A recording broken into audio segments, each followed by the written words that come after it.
Americans love using their credit cards, the most secure and hassle-free way to pay. But D.C. politicians want to change that with the Durbin-Marshall credit card bill. This bill lets corporate megastores pick how your credit card is processed, allowing them to use untested payment networks that jeopardize your data security and rewards. Corporate megastores will make more money, and you pay the price. Tell Congress to guard your card, because Americans lose when politicians choose. Learn more at guardyourcard.com.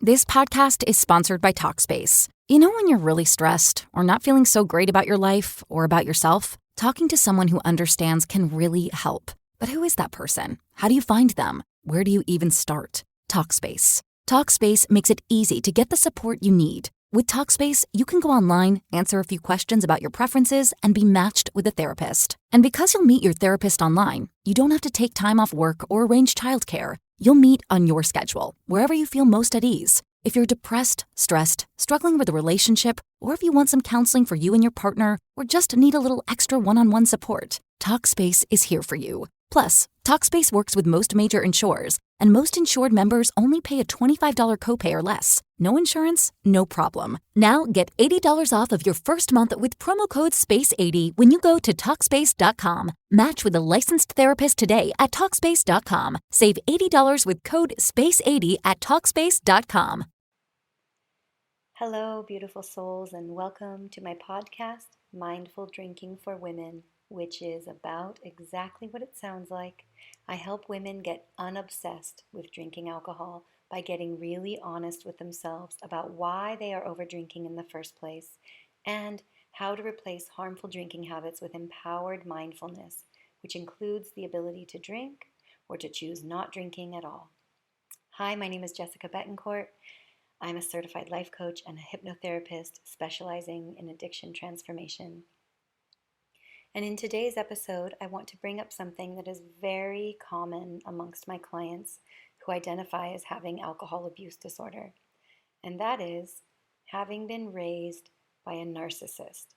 Surely, most narcissists are labeled unofficially by a third party, usually by those that are nearest to them, but there are two other traits that are also very common in this parent or caregiver, and those are alcoholism and emotional abuse.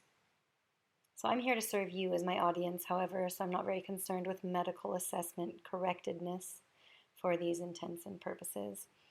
So what I am interested in for today's episode is exploring the relationship between being raised by an emotionally abusive, perhaps narcissistic, perhaps alcoholic parent or caregiver, explicit diagnosis aside, and subsequently developing alcohol abuse disorder as an adult, as someone who grew up in this type of environment. And here's what I see when I speak with my clients and I have conversations about this topic. When you grow up being screamed at, blamed, criticized, and gaslighted, you make the problem about you. Why is that? It is because when our brains are still developing and we're lacking in experience and maturity, we take insults and gaslighting literally, and they become part of our subconscious programming and an underlying soundtrack to how we speak to ourselves. We make something wrong with us. We have to survive. Why? Because when we are little, our survival depends on the capabilities of our adults and the safety of our environment. And when those adults are incapable or highly dysregulated, when our environments are in fact unsafe, we with our child mind cannot see past the immediate danger that our survival is threatened. We don't reason that something can be wrong or flawed with our caregivers, because then we are in danger. So we make it about us. We make something wrong with us instead. We internalize the issue based on our understanding of how the world works at that time. But unfortunately, most of us then carry those notions into adulthood and then become some of our self-limiting beliefs. And as I've mentioned before, any action is preceded by a thought. And thoughts that you keep thinking become beliefs. And habits are run by beliefs. Actions are stimulated by thought, but our habits are based on beliefs. And if we have self-negating, problematic beliefs about ourselves, we are likely to develop unhealthy, self-harming habits. My personal problem was drinking, but drinking is just a symptom. The alcohol is just one shade of it. It could be food, it could be sex, it could be drugs, it could be gambling, it really could be anything. They all core from this same place of wanting to self-harm because we have unhealthy beliefs about ourselves that in fact you weren't born with. We develop them as we grow and as we learn. So that is what this episode is about today. So let me give you an example. A dad comes into his daughter's room and it's a mess and she hasn't done her homework and she's reading on her bed. Dad, I told you to clean this up. Your room is disgusting. Why are you so lazy? Can't you get anything done? What's wrong with you? Kid, I will. Just let me finish this chapter. Dad, no, you'll do it now. Grabs book, throws it across the room. Do what I say. Kid starts crying. Can't even begin to think about cleaning or homeworking. Spends the rest of the afternoon absorbing and marinating in how lazy she is, and something is wrong with her. So this kid may then grow into an adult who can never do enough, never feels qualified or deserving of success, who is highly self-critical. If you also grew up like this, you know that these are not isolated incidents and that they range in pain and severity. And being chronically yelled at and belittled activates the body into the flight or fight response, which makes it difficult to reason or ration or to think logically. Or eventually to function properly, which is why this can result in reaching for a drink to calm those nerves, to calm that nervous system, to shut down that adrenaline response, to come out of the sympathetic nervous system response and into the parasympathetic nervous response.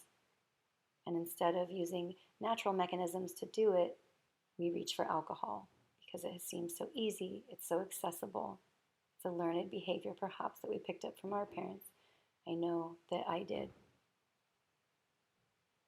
You're probably also keenly aware that these types of incidences caused a great deal of stress for you in your youth. And if you suffer alcohol abuse disorder, you likely have a low stress tolerance. Maybe not naturally, but that's what's developed for you.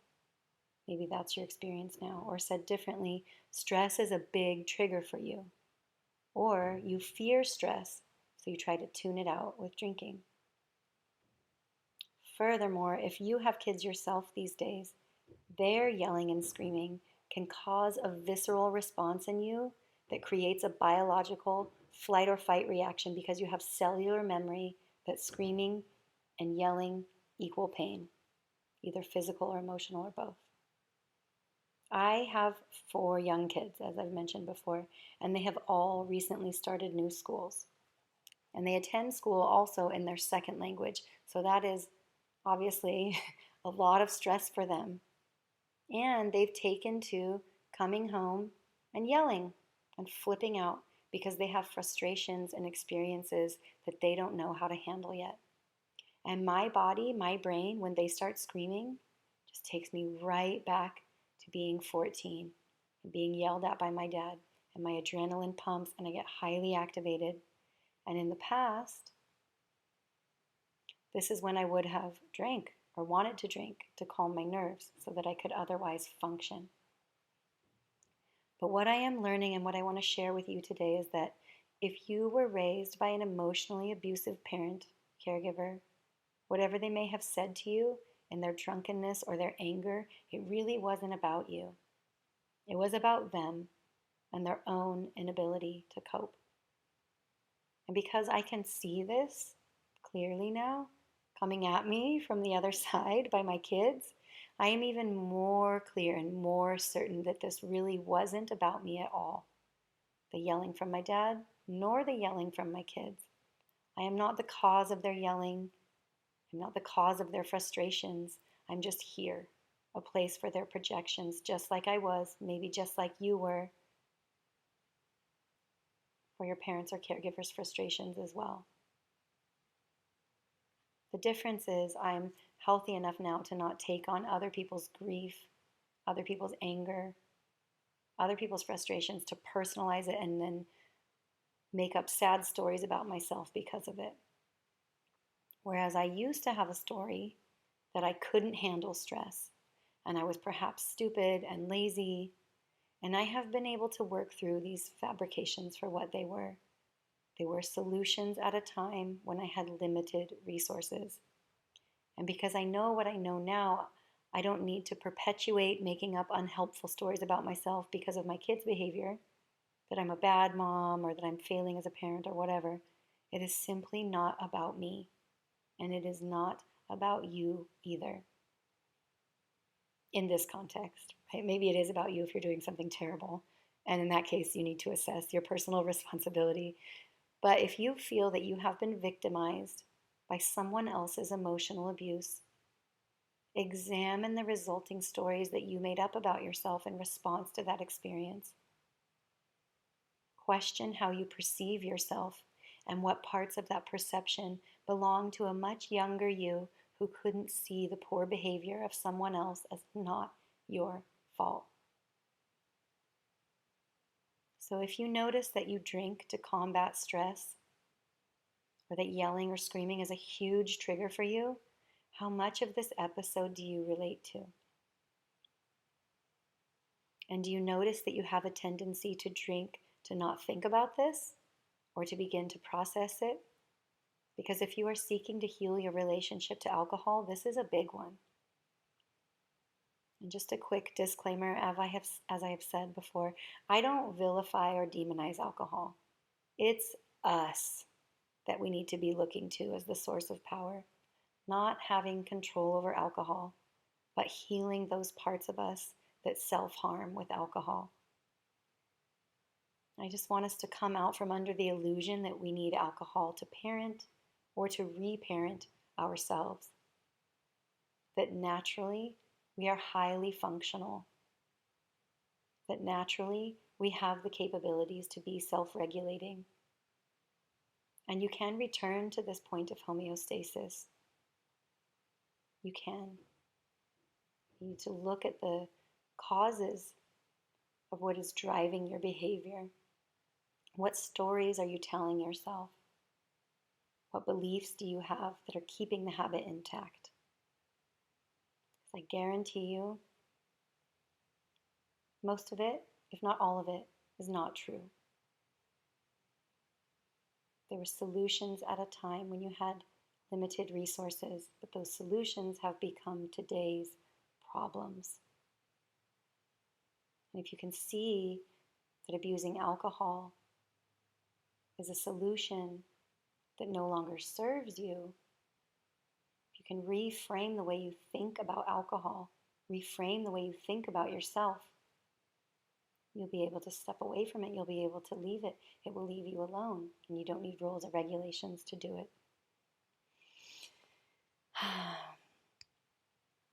So there are thankfully more and more conversations happening around alcohol abuse, and that your situation doesn't need to be full-blown alcoholism to want to seek help, to want to seek to modify it.